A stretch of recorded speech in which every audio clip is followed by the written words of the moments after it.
একটা মানুষ কতটা চেষ্টার পর তার ২০ বছরের সনদপত্র, ২০ বছর কষ্ট করে যে সনদ অর্জন করেছে সেটিকে ছিঁড়ে ফেলে, পুড়ে ফেলে।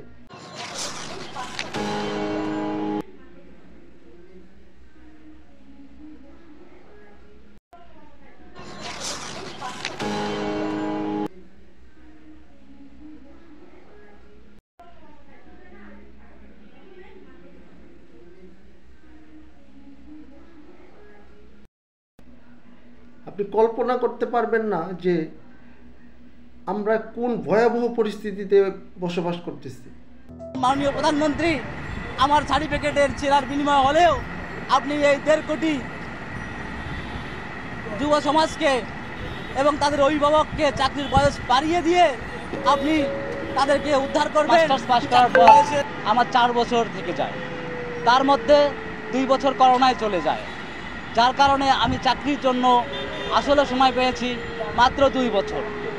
এই ২ বছরে আমি কি করব? চাকরি না পাওয়ার কারণে আমি ২ বছর থেকে বাসায় যাই না। আমার বাবা মা আমার সাথে কথা বলে না। এর মতো অবস্থায় আমার রাষ্ট্র যদি আমাকে সেই স্পেস না দেয়, আমার মেধা যাচাই করার মতো সুযোগ যদি না দেয়, তাহলে আমি কি করব? এই রাষ্ট্র যদি আমাকে ফেলে দেয়, আমি কোথায় যাব ভাই? আমি কোথায় গিয়ে আমি আমার কথা বলবো?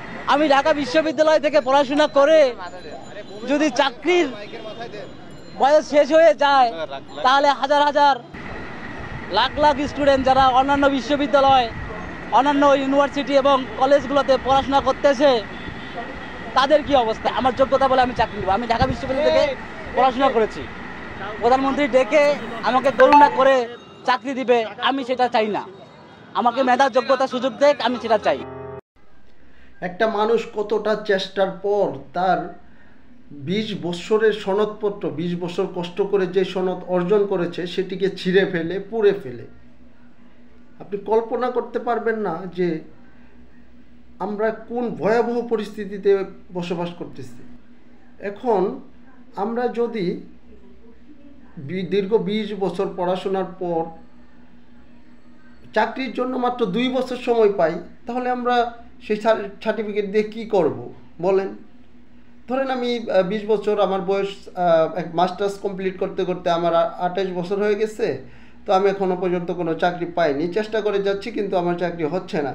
আমি ২৮ হয়ে গেলে সেক্ষেত্রে আমাদের বাংলাদেশের যে আইন সেখানে আমরা ৩০ বছর পর্যন্ত মানে সময়সীমা, একটা মানুষ ৩০ বছর হয়ে গেলে তারপরে সে আর চাকরির জন্য আবেদন করতে পারবে না। তো আমরা যারা, ধন্যবাদ, সাবস্ক্রাইব করে পাশে থাকবেন আশা করছি।